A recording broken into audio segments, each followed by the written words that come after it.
Once again, you have stepped inside the walls of the Carpenter Shop, where together we're growing just a little bit deeper and growing up in our faith as we become the people that Jesus created us to be. In Proverbs, verse 16, verse 18, we read these words: "Pride goes before destruction, and a haughty spirit before a fall." There were a team of researchers in Paisley, Scotland, who decided to see if pride really does come before the fall. They wanted to know, in their research, if high levels of personal pride could predict increased risk of future falls. So they studied more than 6,000 adults who were 60 and over, and participants were asked to what degree they felt proud in the past 30 days. And they were also quizzed about their failures.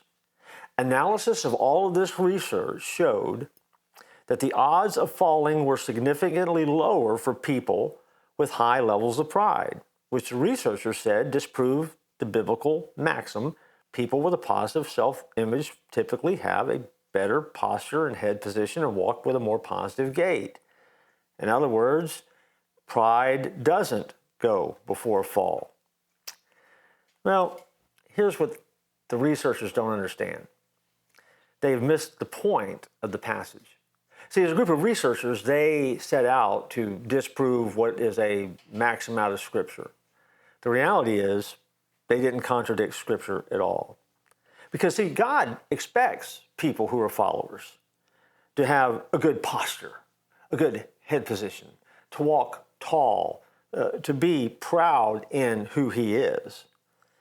But He also will judge those who are self-centered and boastful and selfish.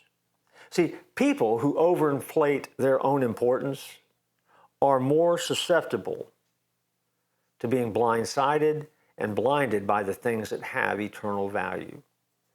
So while the researchers were making a stab at saying this biblical principle, this biblical maxim's not true, in reality, they missed the point altogether. See, for you and I, the lessons are simple. Hold your head high, but have a humble heart. In other words, walk proud in who you are in Jesus, but understand He did all the work. You did very little. Be excited about the fact that you're clean before your Lord, and He has gifted you to change the world. But remember, that's the call of God in your life, and for that to happen, Jesus had to die.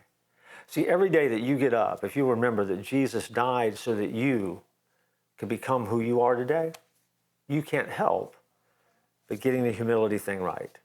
And so, pride does indeed come before a fall. Don't trust the researchers out of Scotland. They're not biblical scholars. They just simply missed the point and didn't understand Scripture. And you would think that that would be the starting point for a scholar, wouldn't you? Something to think about. I look forward to joining you next time here in the Carpenter Shop.